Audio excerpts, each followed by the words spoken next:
$1,000 here or a 15,000, 25,000 here kind of thing. And so that 1 year huge multiple grant thing kind of, I think, piqued their interest, if you will, and so there was questions as to, well, then show us, you know, that $200,000 was spent on professional recruitment. How do you know that was spent on professional recruitment?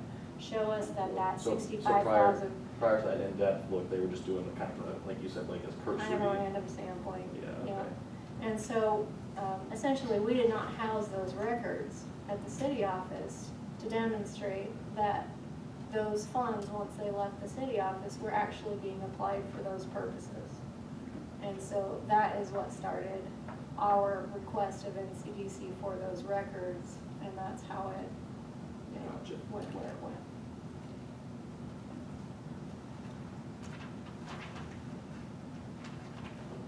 I'd like to see, myself, I would like to see a fresh look at all this, but over a 3-year period, we're talking $10,250. To me, that's a big difference in dollars to do to what they're saying, doing the exact same thing. If it was $3,000, I would agree with Deb, but I have to agree with you too, Brad. That's a lot of money that we can use in other areas for the city. Well, if maybe they'll catch something that Dana Cole, you know, I mean, I feel like you do the same thing for so many years, you kind of start like missing stuff here and there, it just kind of becomes a part of it, you don't really catch. Well, and I think too, if the city council is feeling like you want more specific information from Dana F. Cole, I mean, when they come and give their presentation of the audit report, that's when the city council really has the opportunity to ask those questions specific to the auditors, you know, and get that information about, you know, if you have specific questions about what their process is, or, you know, how they conduct the audit while they're here, those types of things. I mean, that's really your opportunity to have an engagement with them about what they did, how they do it, how that's comparable to others in their industry, things of that nature. I mean, because you are hiring them for that purpose. The other part of it is they've made recommendations for every year, and some of the recommendations they've made for the last 5 years, we, the council, have done nothing with that. So that's something I think we need to look at and consider too. Well, and So keep you're in saying mind, they're doing their job, but we're not following up on their recommendations? Well, I mean, there's certain things you can and can't do with, you know, our Say, community, you know. keep in mind, like 3 of 5 of those are segregation of duties, and there's really no way to rectify those unless you're going to hire 2 more people to work in the office. There's 1 or 2 of those, Lisa, that we can do, we've already talked about, and I think that's something we can accomplish. There's recommendations they have that I think we should follow in the future. But again, I go back to what Brad said, if it was $3,000, I would feel totally different, but $10,000 is a lot. Would you feel better if you just told yourself it's just $3,000 a year? Yeah, I mean, one thing about it, Just think about it. this is just a contract for 1 year, right? Or is that- It's a 3-year it's a 3-year contract. contract? We're going after a 3-year contract, Okay. the way I take it. Yeah, that's the way to do it. Any more questions, concerns, comments? Ready to vote? Not ready to vote? I guess I'm gonna make a motion just because of dollar-wise that we go in agreement again with Dana F. Cole for a 3-year contract. First by Brad, is there a second? Second? Second by Greg, roll call. Brad, Yes. Deb, No? Skylar, No. Greg, Aye. so on split vote, mayor, it's the time. Okay, my first one. Yeah. Here you go. I think that, I'm worried about the price too. I would vote yes for Dana Cole. If the pricing was a little bit lower, I think that we could try to go with somebody else, but the only thing I'm worried about is how tight our money is this year and last year. So, I'll vote yes. Aye. 3-2 pass. All right, item C, consider approval of resolution 1910, signing of the municipal annual certification of program compliance to the Nebraska Board of Public Roads Classifications and Standards 2019. Okay, so this, most of you, actually even, so Skylar and Brad, this might be new to you guys, but, in the past, the Nebraska Department of Transportation, outside of our 1 and, sorry, I always feel like I have to back up. Outside of our 1 and 6, you know, that we file in March of every year, towards the end of our fiscal year, and we file these forms, they're called NBCS forms, Nebraska Boards of Classification and Standards.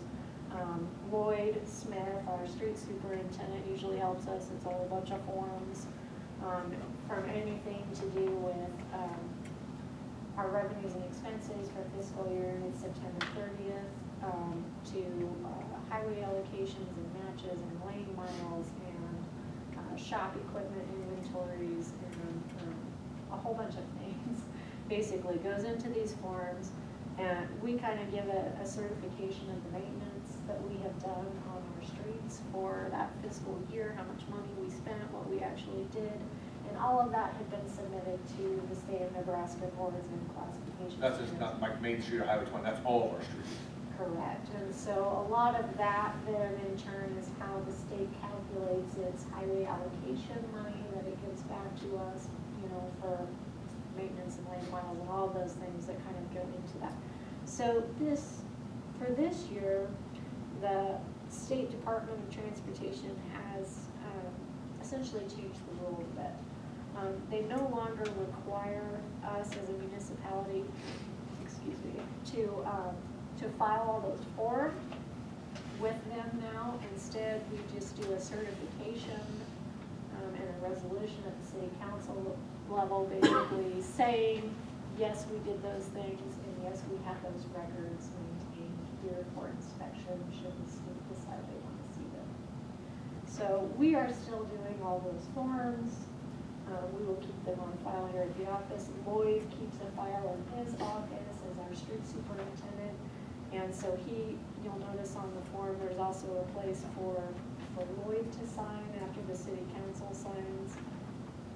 And he is also authorizing, yes, he has copies of those records and has verified them. So this 2 pages we submit to the state rather than 50. Just on an average, like the last couple of years, about what do we get from the state for highway allocations? Do you have a rough estimate? Off the top of my head, I feel like this year we budgeted $217,000. And we get to use that towards just fixing up our streets and stuff. Right, and we have to give a match. So we always transfer $50,000 a year out of the general fund, which we kind of, I guess from a fund accounting standpoint, take it from our NPPD lease agreement. That's kind of where we earmark that $50,000 match that we're going to make every year. So we do a transfer from the general fund into the street fund of that $50,000 to show the state that we did the match. Yeah. So that's what this is. Does anybody have any questions about it? Thank you. Yeah. Lisa, I don't know off the top of my head, is your calculation for lane miles, do you get a higher compensation from the state and your county do for their lane miles, since I do, you know, you would think most of your miles are paid miles as opposed to the counties. I don't know how that works. I'm not sure exactly what I the didn't know math if is. Yeah, I didn't know if the formula was different for the cities for the calculation. 217, that seems like that's a lot more than I would have expected. Yeah, I don't Well, don't quote me on that, but that's what I got stuck in my head. Because I just looked at it a couple of days ago when I was talking to Kevin about it. But yeah, I think a lot of it has to do with the fact that we have 2 major highways, you know, running through the jurisdiction of the city limits. And I think that helps us in our allocation plans. That's a really good question for Lloyd next time he's at a council meeting. Is how the state actually calculates that. But since the state maintains 20 and Highway 7 on Main Street, you guys still receive the allocation based on those, even though the state maintains them? We have an agreement with NDOT that because those highway miles are within the city's jurisdiction, we still carry responsibility for that.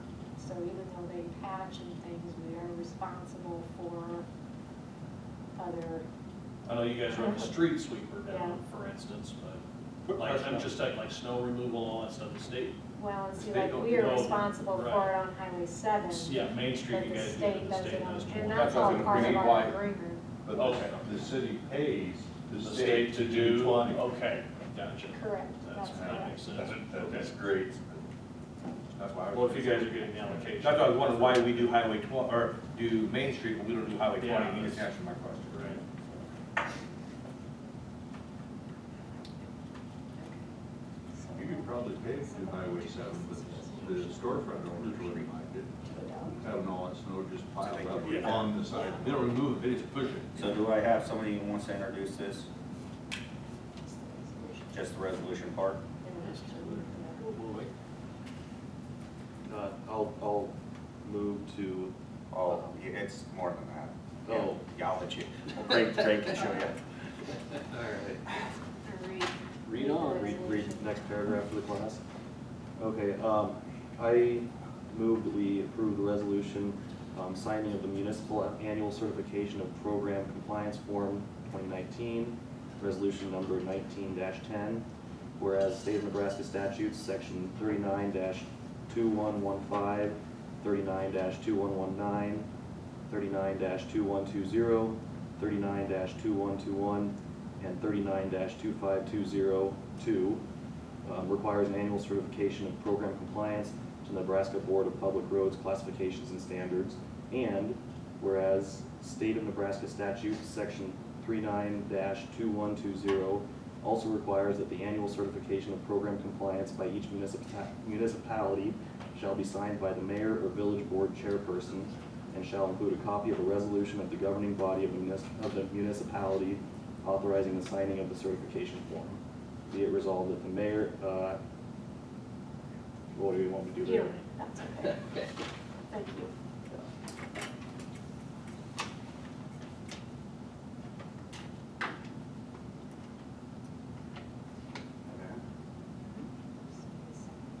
So do we need a second, somebody to second what Skylar read, his motion?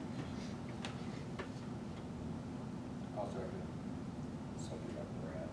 Roll call. It's all right. Deb, Yes. Skylar, Aye. Greg, Brad. Yes. Item D, city administrator clerk treasurer report. So, I feel like a lot of what I did this month was just a kind of a continuation of everything that was going on last month. Of course, we've rolled into our new fiscal year. All of the year-end fiscal things that needed to be done have been completed. Budgets have been filed appropriately. The water main leaks, of course, have been temporarily repaired. I think that was actually actively ongoing at our last council meeting. So all the residents have water restored to their houses. We are still kind of in the process of working with Olson on a permanent fix to that water main leak. They have reached out to some contractors for boring under Bone Creek, which will be, I don't know, we're hoping maybe less expensive and less permit requiring fix, given it is a moving body of water that we're working around. Still working with FEMA, getting everything sent in, still working on some LD 840 stuff. The CARC committee did meet, reviewed all of the policy and procedures, made some draft changes to that document. The committee as a whole kind of decided that to keep in line with basically the practice until we're done here, to have the Simmons Olson law firm in Scotts Bluff just kind of give their stamp of approval on it before it comes to the city council. So hopefully at the November meeting, we'll have those changes presented. The CARC can present those changes to the city council. For short term, we haven't had any LBA 40 applications yet. We're kind of hoping to wait, get those procedures in place, just so we don't have somebody go through the process and then find out we've got to do something differently. I know they've got a couple facade projects that have kind of had an application for previously that, And that Kristen we're made using. some updates to Yeah. that application. She sent those to me, I reviewed them, kind of sent them back to her, so we've kind of got a dialogue going, I would say.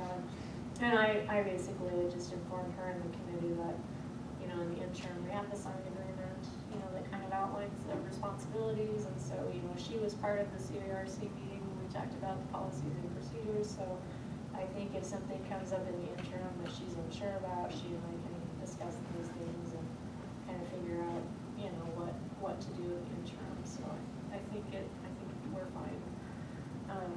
We also had a meeting with John Werner at Lone County Hospital regarding LB 40 and professional recruitment. That's kind of an ongoing thing. Of course, Rick Ettinger has been in discussions with Joel Peterson, I think his name is, from Baird Home, which is a firm representing the hospital, and kind of trying to discuss different ideas for how that can work for the city and the hospital and other political subdivisions. Of course, Rick's ultimate suggestion to the city council seems to be that we should, you know, we need to reach out to our senator and try to have a bill written that sort of modifies the exclusion for political subdivisions eligibility for those funds, which is not necessarily unlikely, but it will take that takes a while. So that's probably not in our immediate future. LARM, I think I've mentioned in the past, LARM is our general liability and workers' comp insurance provider.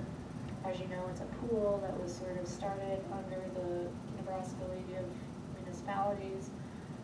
They have been in ongoing lawsuits with one another for, well, I don't know, I'm going to say almost 2 years now. That has finally been resolved, so thankfully. The LARM Board of Directors is an elected board now that is serving, when Rex, who is the executive director of the League of Nebraska Municipalities, is a very, very capable person. She is serving as the interim executive director at this point in time. So it seems to me like, I guess, just to kind of keep you in the loop, I feel like LARM's kind of getting itself back on track, and I feel better about participating in the pool. I was sort of questioning our long-term involvement with LARM, you know, in the direction that they were going, but I think with the decisions that have been made, that I think we're probably pretty safe in the pool. The pool filter project is started, commencing. The street shop building expansion is ongoing. The concrete's been poured, so we're in motion with that. Has the building been delivered, or is there a date it's going to be? My understanding is, from talking to Kevin today, that he had talked to Corey, I think, last week, and Corey thought it was still a couple weeks out. So we're just waiting for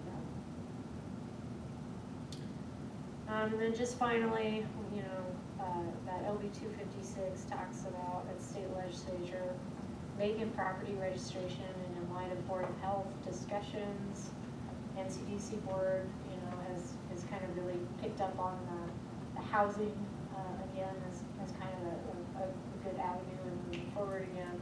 And I think that maybe the city council, we can work on a vacant property registration ordinance, which might just kind of help give a boost to that whole process. So we're working on that. Maybe I had suggested that we kind of set up a little committee and, you know, try to get a draft ordinance worked up and something to present to the council. Yeah, the discussion today, we had, you know, you had Lou Benskover come in here last meeting with Corey. His son attended our meeting today, Kevin, with Corey, and we had Lou on the phone, and they are gung-ho about wanting to do some of these projects. So I think that's going to invigorate the housing committee to find them lots. I think they'll probably be working on a proposal for you guys now as the owner of the third note property. They may work on a design proposal to have the first project be on that lot since it's available, ready to go. They may be just as a forewarning, they may be asking for some kind of variance on one side of the setbacks just because it's a smaller lot, and to make something fit, they may need a variance on some of the setbacks, maybe on the north side, not the east side, to try to fit into their design. But I think the housing committee is going to start looking at what we talked about with the mayor and with Lisa today, was if the council moves forward with this like vacant house registration or some of the Board of Health things, then in addition to those property owners being sent letters of, hey, Board of Health, you need to do A, B, C, D, whatever it may be for that property. In addition, we could give them the option of, if you don't want to do that, there may be the potential to, don't work with the NCDC as far as donating the property for tax credits, or, for tax write-off, or those types of things, so that we can then, we had our financials today, so the NCDC has about I think it was right at about $73,000 remaining in that housing account that we're an LBA 40 fund, so that's the money that the NCDC will have available to work on property acquisition and demolition to try to get lots ready to build. If we've got, we've worked for years and never had contractors willing or wanting to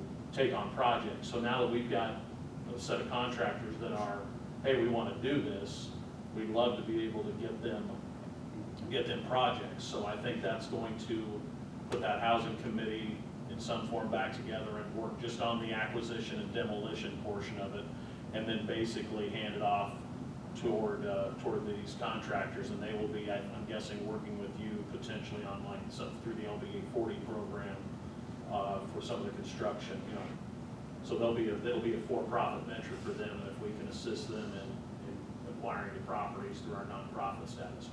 That's how we'll try to move forward. So it was good. It was good today. So I think people are pretty optimistic that we can get that back and going. Because with the new rules for LBA 40, we were trying to figure out how we could do housing and yet comply with the LBA 40. Was it going to be trying to form a for-profit housing corporation with a bunch of volunteers who don't necessarily want to do that?